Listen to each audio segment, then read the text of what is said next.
মাসব্যাপী ঢাকা আন্তর্জাতিক বাণিজ্য মেলার দ্বিতীয় দিন আজ বরাবরের মতোই পণ্য আর সাজসজ্জায় ভিন্নতা থাকলেও এখনো পর্যন্ত ক্রেতা দর্শনার্থীর উপস্থিতি কিন্তু বেশ কম। আয়োজকরা বলছেন যে ব্যবসায়ীদের প্রস্তুতি সম্পূর্ণ শেষ না হতে দেখা দিয়েছে এমন ঢিলেঢালা ভাব। শুক্রবার ছুটির দিন থেকে পুরোদমে মেলা জমে উঠবে বলে প্রত্যাশা করছেন তারা। বছরের প্রথম দিনেই পর্দা উঠেছে ঢাকা আন্তর্জাতিক বাণিজ্য মেলার ২৯তম আসরের। পণ্যের ব্যতিক্রম উপস্থাপনার চেষ্টা কম বেশি সব স্টলেই রয়েছে, তবে শুরুতেই কাঙ্ক্ষিত ক্রেতা দর্শনার্থীর দেখা পাচ্ছেন না আয়োজকেরা। বাণিজ্য মেলাটা করে যাতে একটু ডিফারেন্স ধরনের করে একটু ইউনিক করে যাতে কাস্টমাররা সেগুলো যাতে তারা নিতে পারে। আশা তো করি, এখন দেখা যাক আল্লাহ কি রাখছেন কপালে, এটাই। তবে আশা করি ইনশাল্লাহ অনেক ভালো হবে। জুলাই অভ্যুত্থানের শহীদদের সম্মানে এবার যুক্ত করা হয়েছে বেশ কিছু নতুনত্ব। থাকছে শহীদ মুগ্ধ এবং আবু সাইদ কর্নার। তরুণদের জন্য রয়েছে উদ্যোক্তা প্যাভিলিয়ন। আমাদের ভাইদের যে অবদান ছিল সেগুলো এখানে তুলে ধরা হয়েছে, তো খুবই দারুণ লাগছে বিষয়টা। নিরাপত্তা ব্যবস্থা তো আলহামদুলিল্লাহ ভালো, সার্বিক পরিবেশ অনেক ভালো। গত বছরের থেকে এই বছর সুশৃঙ্খলই মনে হচ্ছে।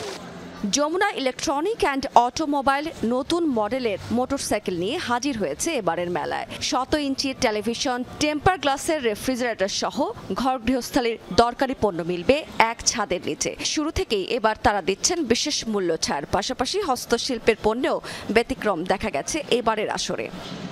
বেশ কিছু ডিসকাউন্ট অফারও কিন্তু বাণিজ্য মেলাকে কেন্দ্র করে কিন্তু দিচ্ছি। আর যমুনা ইলেকট্রনিক্স অ্যান্ড অটোমোবাইলস সবসময় একটা জিনিস মাথায় রাখে, প্রোডাক্টের কোয়ালিটি অ্যান্ড প্রাইস। এবারের আসরে ৫০ লাখ ক্রেতা দর্শনার্থীর আগমন হবে প্রত্যাশা রপ্তানি উন্নয়ন ব্যুরোর। বাংলাদেশের এক্সপোর্টার আমাদের ব্যবসায়ী সমাজ এত সুন্দর সুন্দর প্রোডাক্ট বাইরে এক্সপোর্ট করে, এটা অনেকের ধারণা নাই। আমরা সেটা তুলে ধরার চেষ্টা করছি, আমাদের তরুণদেরকে উৎসাহিত করার চেষ্টা করছি। রাজধানীর অদূরে পূর্বাঞ্চলের বাংলাদেশ চীন মৈত্রী প্রদর্শনী কেন্দ্রে বাণিজ্যের পসরা সাজানো হয়েছে। যাত্রী চলাচলের জন্য ২ শতাধিক বিআরটিসি ছাড়াও রাজধানী থেকে উবারে চলাচলকারী যাত্রীদের প্রায় ৫০% ছাড় দেওয়া হচ্ছে এবার। রাবেয়া স্মৃতি, যমুনা নিউজ। দর্শক, আমরা মেলা প্রাঙ্গণের আরো বেশ কিছু তথ্য জেনে নিতে চাই এবং সেখানে যেতে চাই পূর্বাচলে। আমাদের সহকর্মী আছেন সেখানে জয়নাল আবেদিন। জয়, ব্যবসায়ীরা যেমনটি বলছিলেন যে তাদের প্রস্তুতি আসলে পুরোপুরি সম্পূর্ণ হয়নি, তাই এমন ঢিলেঢালা ভাব। সেক্ষেত্রে আজকে দ্বিতীয় দিনে আসলে কেমন জমে উঠেছে এবং ভিড় কেমন দেখতে পাচ্ছেন সেখানে?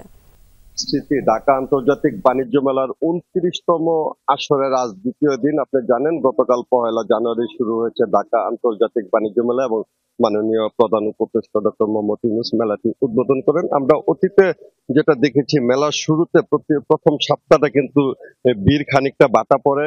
লোকজন আসলে সাপ্তাহিক ছুটির দিনগুলোতে এবং শেষ দিকে আসলে মূল্য ছাড়ের একটি বিশেষ সুযোগ থাকায় সেই সময়টা কিন্তু তারা ভিড় করে থাকেন এবং এই সময়টা কিন্তু তার ব্যতিক্রম নয়। আর আপনি দেখছেন যে আজকের আবহাওয়া বেশ বৈরী, এখনো বাণিজ্য মেলা প্রান্তরে সূর্য উঠে দেয়নি, যে কারণে আসলে তেমন ভিড় আমরা আমাদের চোখে অন্তত পড়েনি। তবে এখানকার যারা আয়োজক এবং ইজারাদার রয়েছে তারা কিন্তু জানিয়েছেন এখন পর্যন্ত ৬,০০০-এর মতো টিকিট তারা বিক্রি করতে পেরেছেন। গতকাল ২০,০০০-এর মতো ক্রেতা দর্শনার্থী ছিল।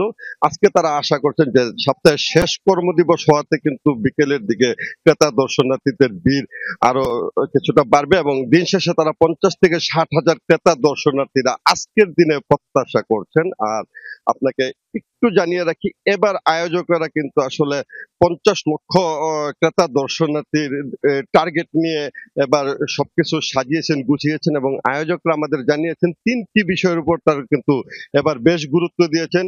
এখানে আসা ক্রেতা দর্শনার্থীদের যাতায়াত সুবিধা, নিরাপত্তা এবং পরিষ্কার পরিচ্ছন্নতা। আরো একটি বিষয় আপনাদের বলি, ব্যবসায়ীরা, আপনি যেটি জানতে চেয়েছিলেন, ব্যবসায়ীরা কিন্তু মেলার এবারের দোকানটি বরাদ্দ প্রায় বেশ কয়েকদিন পর, মানে গত ডিসেম্বরের দিকে তারা দোকানগুলো বরাদ্দ পেয়েছিল, যে কারণে তাদের প্রস্তুতি এখনো সম্পন্ন হয়নি, যে কারণে তাদের ঘুষগাছ করতে কিছুটা সময় লাগছে। তবে তারা আশা করছেন চলতি সপ্তাহের মধ্যে তারা সবকিছু গুছিয়ে উঠতে পারবেন এবং আগামী সপ্তাহ থেকে পুরোদমে কেনা বেচা শুরু হবে। পাশাপাশি আরো একটি বিষয় বলছি, কাল যেহেতু সরকারি ছুটির দিন, কালকে হয়তো ক্রেতা দর্শনার্থীদের ভিড় বাড়বে।